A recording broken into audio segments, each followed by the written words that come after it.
The other day, I found myself comparing my work to someone else's, and it caught me off guard.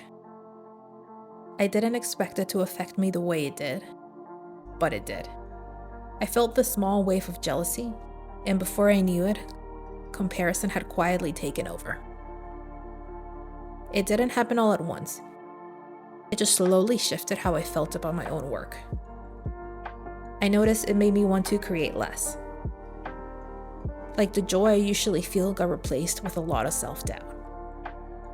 And even now, while this week has been better than last, comparison still finds ways to sneak back in. I wanted to share this because if you've ever felt comparison hit you like that, you're not alone. I kept trying to work on my own projects, but everything felt harder than it needed to be. Little things would throw me off, and suddenly my mood was completely different. The more I tried to fix it, the more stuck I felt. That's when I realized maybe this wasn't the week to force something original. I still wanted to create, just without so much pressure. So I decided to follow someone else's lead for a bit.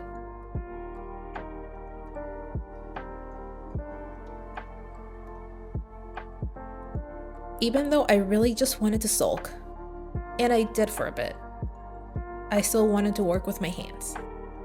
I decided to go back to a project I had started a few months ago and never finished.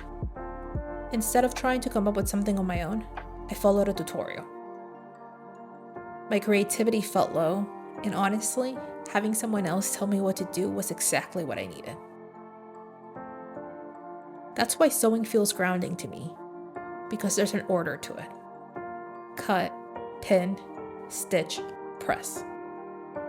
It wasn't perfect though. I tried using denim for the straps and it was way too thick to turn inside out. I had to admit it wasn't going to work, recut pieces, and start over. So I put on a cozy audiobook and just focused on the next small step. It took longer than I expected, and I was frustrated, but I kept going. Even though I was following the tutorial, I still wanted to add a small creative twist, nothing big. I remembered a scrap fabric idea I had saved on Pinterest and figured I'd try that instead. I wasn't trying to make something impressive. Some of the stamps didn't come out perfect. My stitching definitely isn't straight. And I'm trying to be okay with that. To let it be part of learning instead of another reason to be hard on myself.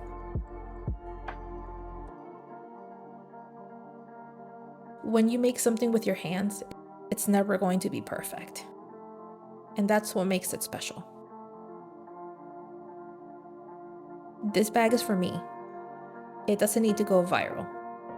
It just needs to make me smile when I use it. Finishing this felt really good. Earlier this week, it didn't feel like I could finish much of anything at all. So having something done, something I can actually use, felt like a small win. Even with the hiccups. And I'm letting that be enough for today. Feelings like this come and go, and we all get stuck sometimes. Making this didn't magically fix anything, but it helped. When the project was finished, I sat on the balcony with my bag and my book and just sat with my thoughts for a while.